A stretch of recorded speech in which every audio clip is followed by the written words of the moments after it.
جی ناظرین، وزیراعظم عمران خان نوشکی بلوچستان میں ایک روزہ دورے پر ہیں۔ وزیراعظم عمران خان کا نوشکی میں جوانوں سے خطاب آپ سے شیئر کریں گے۔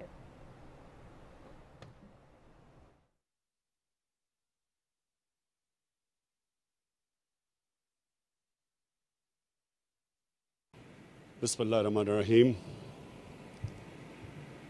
ایاک نعبد و ایاک نستعین۔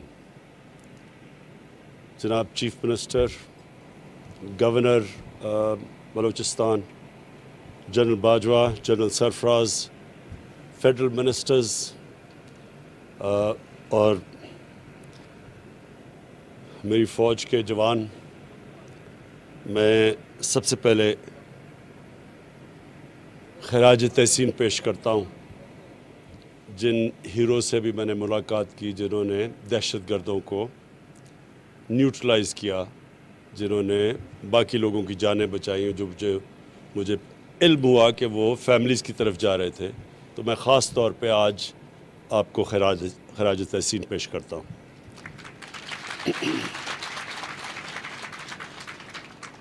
میں آج خاص نوشکی اس لیے آیا ہوں کہ میں اپنی پاکستان کی فوج کے جوانوں کو ایک پیغام دینا چاہتا ہوں کہ ساری قوم آپ کے ساتھ کھڑی ہے۔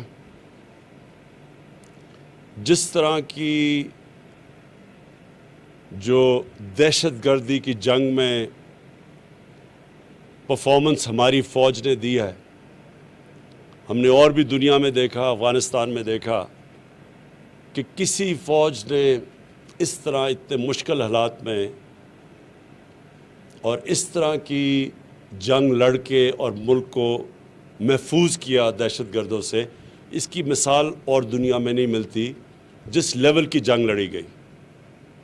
اور ہماری ماشاءاللہ فوج کو جو تجربہ ہوا،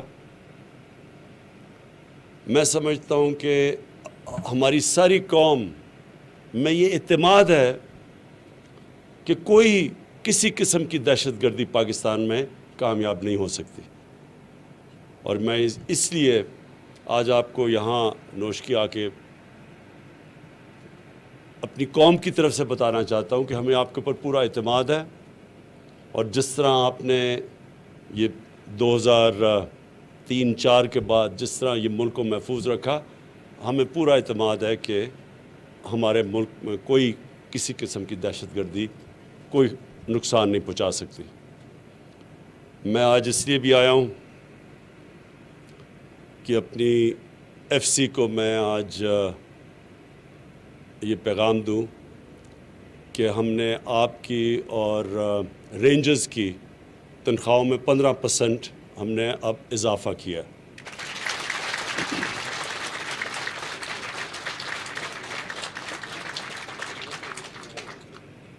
مہنگائی کا دور ہے، مجھے پورا علم ہے، بدقسمتی سے ساری دنیا کے اندر ایک سیلاب آیا ہوا ہے مہنگائی کا۔ ہمارے ملک تو خیر اتنی ہمارے پاس وسائل نہیں، لیکن امریکہ جیسا ملک، برطانیہ جیسا ملک جو نوٹ پرنٹ کر سکتے ہیں، وہاں 40 سال کے بعد سب سے زیادہ مہنگائی کی لہر آئی ہوئی ہے۔ برطانیہ میں جو بھی اپنا پاؤنڈ یعنی اپنی کرنسی پرنٹ کر سکتا ہے، وہاں 30 سال کے بعد سب سے بڑا آیا ہوا ہے۔ تو مجھے پورا احساس ہے کہ ہمارے جو تنخواہ دار طبقہ ہے وہ تکلیف میں ہے، اور میں آپ کو یقین دلاتا ہوں کہ پوری میری کوشش ہے کہ ہم ملک کے معاشی حالات ادھر تک لے جائیں کہ ہم لوگوں کی آمدنی میں اضافہ کر سکیں۔ کئی چیزیں ہم نہیں کچھ کر سکتے، مثلا اب تیل مہنگا ہو گیا، تیل دگنے سے بھی زیادہ ہو گیا، تو وہ ہم باہر سے منگواتے ہیں، تو اس کا ہم کیا کریں پاکستان کے؟ اگر باہر سے تیل آ رہا ہے اور وہ دگنے سے زیادہ ہو گیا تو اس کی ساری چیزوں پہ اثرات آتے ہیں۔ تو میں اس لیے کہتا ہوں کہ انشاءاللہ آپ کی جیسے جیسے ہماری آمدنی بڑھتی جائے گی، آپ کی اور بھی ہم اپنے تنخواہ دار طبقے کی اور بھی تنخواہیں بڑھاتے جائیں گے۔ جو ہمارے بزنس میں بڑی بڑی کارپوریشنز ہیں، انہوں نے ریکارڈ پروفٹس بنائے۔ جو ٹاپ 100 کارپوریشنز ہیں، ہم دیکھ رہے تھے، انہوں نے تقریباً 950 ارب روپے کا پروفٹ بنایا ہے، ان کو جو نفع ہوا ہے۔ تو ان سب سے میں اب درخواست کر رہا ہوں کہ وہ اپنے لوگوں کی، اپنے کام کرنے والے جو تنخواہیں لیتے ہیں، سب کی تنخواہیں بڑھائیں۔